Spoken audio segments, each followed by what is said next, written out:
ভালো করে ধরুন তো দিতে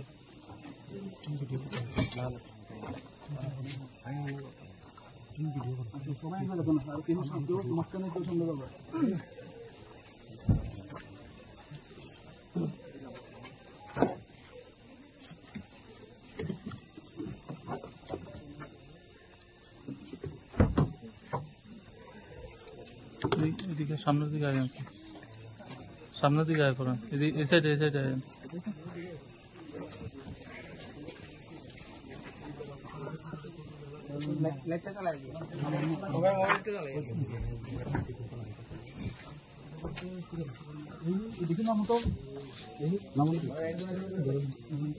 কাকা এরা ধরি ধরি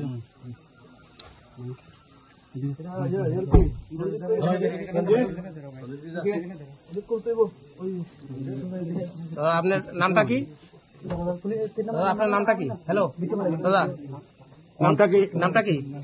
হ্যাঁ, কি নাম? কি নাম? নাম কইছি তো। আর এখানে আমরা কোন না কি নাম? নাম কি আপনার? সাংবাদিকের সামনে কথা কর না। বাড়ি কোথায়? হ্যাঁ, জসিম। বাড়ি কই? সোনামুড়া। এদিকে এদিকে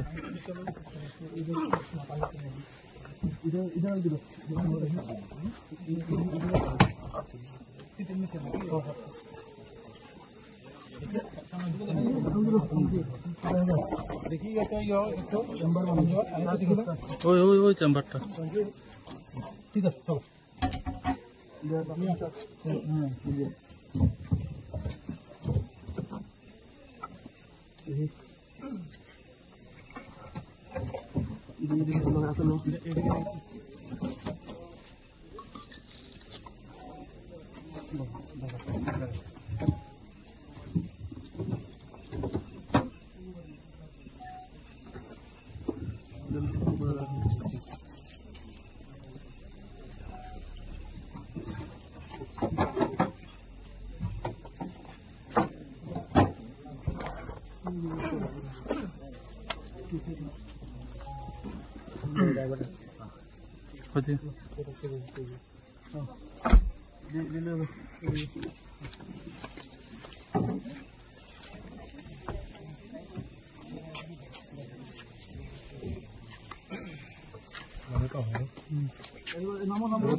দাদা আপনার নামটা কি?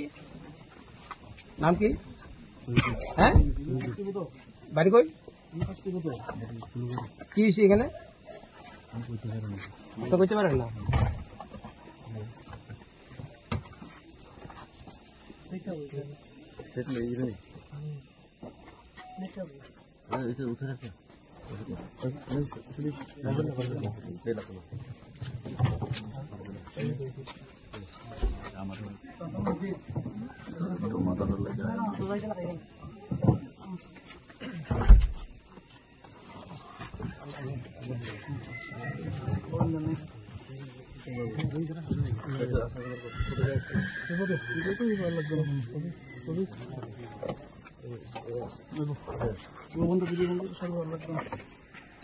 ভালো খবর, ত্রিপুরাকে নেশামুক্ত করার জন্য ত্রিপুরা পুলিশের তরফ থেকে যে একটি ইনিশিয়েটিভ, সেই ইনিশিয়েটিভের অঙ্গ হিসেবে আজকে গোপন সূত্রের উপর খবরের উপর ভিত্তি করে ওসি দামছড়া সঞ্জয় মজুমদার একটা গাড়ি, যেটার নাম্বার হলো TR01 BV0595, এটা একটা হুন্ডাই গাড়ি, এটা আপনাদের সামনে আছে এখানে। সেই গাড়িটাকে ডিটেইন করে তল্লাশির সময় সেই গাড়ির থেকে টোটাল 177 কেস হিরোইন এটা সিজ করা হয়েছে। এক একটা কেসের মধ্যে 12 থেকে 13 গ্রাম করে হিরোইন আছে। যেটা আমরা এখন অ্যাকুরেট ওজন করব প্রত্যেকটা। ইনিশিয়ালি এখানে 2 কেজি 150 গ্রামের মতো হিরোইন আছে। অ্যাকুরেট ওজন করলে একটু এদিক সেদিক হবে। এটা খোলা বাজারে বিক্রি হয় না, কালো বাজারে যে বিক্রি হয় প্রায় 25 কোটি টাকার মাল আছে এখানে। গাড়িটাকে সিজ করা হয়েছে। গাড়ির মধ্যে আমরা 2 জন পেয়েছিলাম, একজন শহীদুল রহমান, বাড়ি সোনামুড়া কুলুবাড়ি, আর একজন জসিম উদ্দিন ঠাকুরমুড়া সোনামুড়া। তাদের 2 জনকে অ্যারেস্ট করা হয়েছে। দামছড়া থানাতে একটা NDPS এর কেস নেওয়া হয়েছে। সেই মামলাতে আর যারা যারা যুক্ত আছে তাদেরকে আমরা অ্যারেস্ট করবো, তদন্ত চলছে। ধন্যবাদ।